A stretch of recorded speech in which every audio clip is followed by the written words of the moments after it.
कई दिन से मेरे मन में कुछ बातें चल रही थी। Can luck be changed? क्या भाग्य को बदला जा सकता है? मेरा मानना है कि प्रत्येक व्यक्ति जो धर्म कर्म के क्षेत्र में है, जो किसी भी प्रकार की धार्मिक आस्था में विश्वास रखता है, जो मंत्र जाप करता है, जो साधना या स्तुति करता है, जो ईश्वर के प्रति आस्थावान है, 100% नहीं, 50% नहीं, 10% ही सही, जो भी हो, लेकिन अगर ऐसा है, अगर व्यक्ति ईश्वरोपासना की तरफ उन्मुख है, तो निश्चित रूप से कभी न कभी वो सांसारिक गतिविधियों के कारण कुछ व्यथित होता है। उसे ऐसा लगता है कि एक खास सिचुएशन, एक विशेष परिस्थिति उसके जीवन में जो है वह नहीं होनी चाहिए, और उसे बदलने के लिए वह कुछ उपायों का सहारा लेता है, जिनमें मंदिरों में जाना, देवताओं की स्तुति करना, मंत्र जाप करना, विभिन्न साधु संतों से मिलना, विभिन्न प्रकार के तांत्रिकों से मिलना, ज्योतिषीय उपाय करना, इत्यादि इत्यादि। व्यक्ति यह काम क्यों करता है? इसके मूल में जब आप जाएंगे तो आपको जवाब मिलेगा, just to change the situation, उस परिस्थिति को बदलने के लिए। और जब ऐसा होगा तो हम कह सकते हैं कि उसने अपने भाग्य में परिवर्तन करने का प्रयत्न किया। परिवर्तन होता है या नहीं होता है, यह तो उसकी अपनी रिसर्च है, उसकी अपनी शोध है और उसकी अपनी पहुंच है। कहीं ना कहीं भाग्य को लेकर व्यक्ति के मन में एक विशेष प्रकार की मानसिकता बनी रहती है। भाग्य, भाग्य क्या है? भाग्य कहाँ होता है? भाग्य। और जीवन में अगर किसी बात को लेकर प्रतिकूलता है तो उस प्रतिकूलता को अनुकूलता में बदलने के लिए जो भी प्रयत्न किए जाते हैं, उन प्रयत्नों में मंत्र, तंत्र, स्तोत्र, स्तुति, भजन, कीर्तन, सत्संग, अनुष्ठान, तीर्थों पर जाना, विभिन्न मंदिरों में जाना, इत्यादि इत्यादि, यह सब कार्य उसी श्रेणी के अंतर्गत आते हैं, just to change the situation. और इसे हम कहते हैं भाग्य में परिवर्तन। सवाल उठता है कि क्या भाग्य बदला जा सकता है? पुनः उस मूल बिंदु पर आते हैं। आज श्री कृष्ण जन्माष्टमी है, साल 2021 ईस्वी की, और श्री देवराहा बाबा ने अपने पूरे जीवन काल में लोगों की परिस्थितियां बदली। ये मैं सुनी सुनाई बातें नहीं कह रहा हूं, सुनी सुनाई बातें तो बहुत हैं। एक अनुभव बताता हूं आपको। यह अनुभव मेरा तो नहीं है, लेकिन रिसर्च के दौरान मैंने जो चीज शोध करके निकाली है वह एक अखबार का आर्टिकल है, नेशनल लेवल का अखबार है, और उस अखबार में जो आर्टिकल लिखा गया वह दर्जनों तंत्र मंत्र और पराविद्याओं पर जो पुस्तकें लिखी जाती हैं, उस क्षेत्र के मजे हुए विद्वान ने वह आर्टिकल प्रकाशित करवाया था। उसका एक प्रसंग मैं फिलहाल बता रहा हूं। इससे आप समझ पाएंगे कि भाग्य में परिवर्तन होता है या नहीं होता है। उन्होंने बताया, लिखा है वहाँ, संयोग से उस आर्टिकल को मैंने सेव करके रखा है। अगर जिज्ञासु या शोधार्थी अगर उस चीज़ को जानना चाहेंगे तो मैं आपको उपलब्ध करा दूंगा। जो लोग भी मिलने आते हैं उनको मैं दिखा दूंगा। एक महिला थी जो श्री देवराहा बाबा की भक्त थी। वह महिला किसी ज्योतिषी के पास गई और उसने अपने पति की जन्म पत्रिका का विवेचन कराया। कुछ परिस्थिति रही होगी और ज्योतिषी भी ऐसे थे जिनकी बातें अक्सर सच निकलती थीं।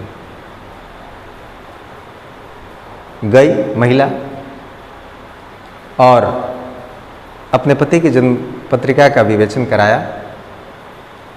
ज्योतिषी जी ने लिख दिया, कुछ गणना की और लिख दिया वैधव्य योग है। Means to say that woman will be widow, वह महिला विधवा होगी।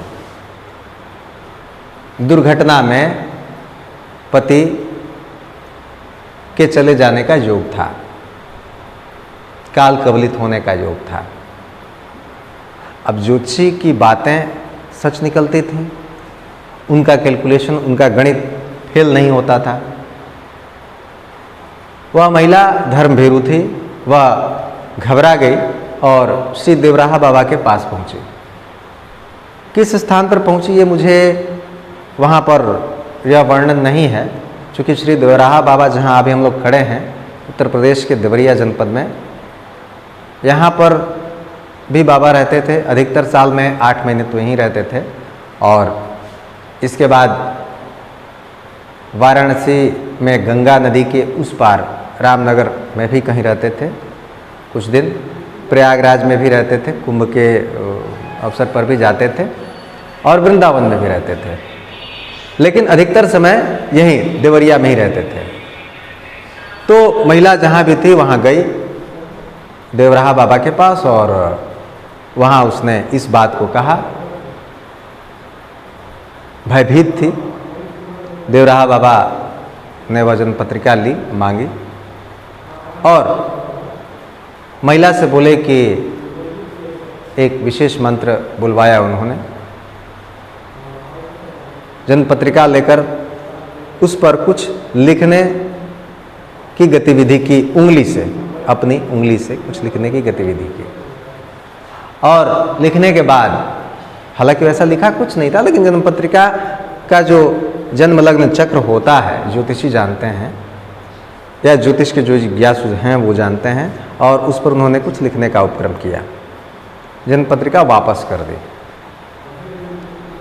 और इसके बाद उन्होंने कहा कि जा कुछ नहीं होगा। ये इनके वचन थे।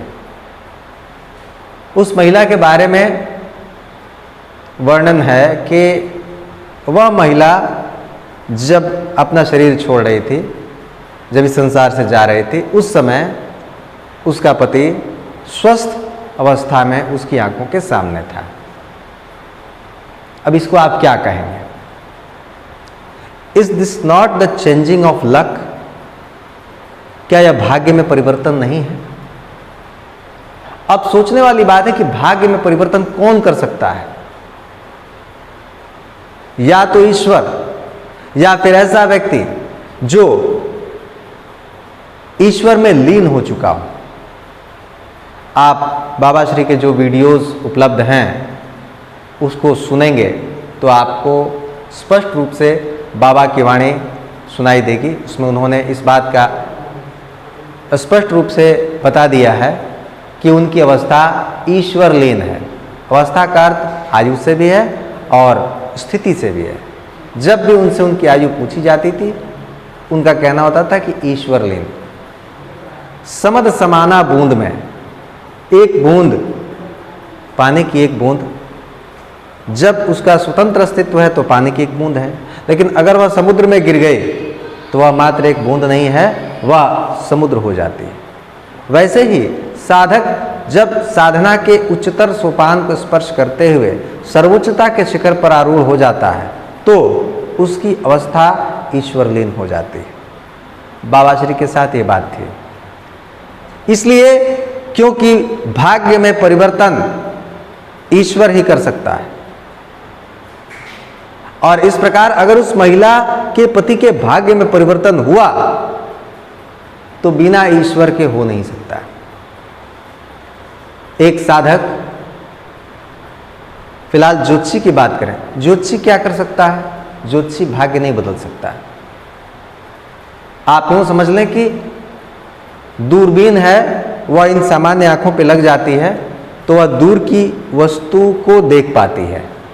उसी प्रकार ज्योतिषी के पास एक विशेष प्रकार का ज्ञान है, एक ऐसी दूरबीन है जिसे हम ज्योतिष विद्या कह सकते हैं। उस ज्योतिष विद्या रूपी दूरबीन के माध्यम से वह दूर की चीज देख लेता है। कितनी स्पष्टता से देख पाता है यह उसकी अपनी समझ, उसके अपने ज्ञान पर निर्भर करता है। और इस प्रकार जब साधकों की बात करते हैं, तंत्र मंत्र की बात करते हैं, ओझा इत्यादि की मैं बात नहीं कर सकता, वे भाग्य तो क्या बदलेंगे, उनको वो छोड़ दीजिए। लेकिन एक तांत्रिक भाग्य में परिवर्तन कर सकता है? यह एक रिसर्च का विषय है, वहाँ फिलहाल नहीं जाते हैं। कई और भी बातें बताएंगे जिस पर मैं नहीं चाहता कि वीडियो लंबा हो, लेकिन अगले किसी वीडियो में मैं और भी आपको एक आध एग्जाम्पल दूंगा और आप रिसर्च कर लेंगे तो आप पाएंगे कि भाग्य में परिवर्तन होता है और हुआ है। भारत वर्ष की यह उपलब्धि रही है कि ऐसे ऐसे सिद्ध संत इस धरा पर अवतरित हुए हैं। मैं अपनी व्यक्तिगत बात करूं तो संतों महात्माओं के चक्कर में मैं कभी नहीं रहा। चक्कर का मतलब ये कि मैं उनके पीछे नहीं जाता था, चूंकि मेरा विषय, मेरी रुचि ज्योतिष, तंत्र मंत्र इत्यादि पराविद्याएं ही रही।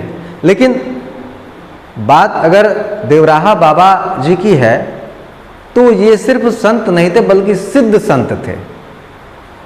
इसलिए इनके बारे में रिसर्च करने के लिए मैं उत्सुक हुआ और कुछ हद तक जानकारी इकट्ठी की और आप लोगों के बीच पहुंचाने का प्रयत्न कर रहा हूं।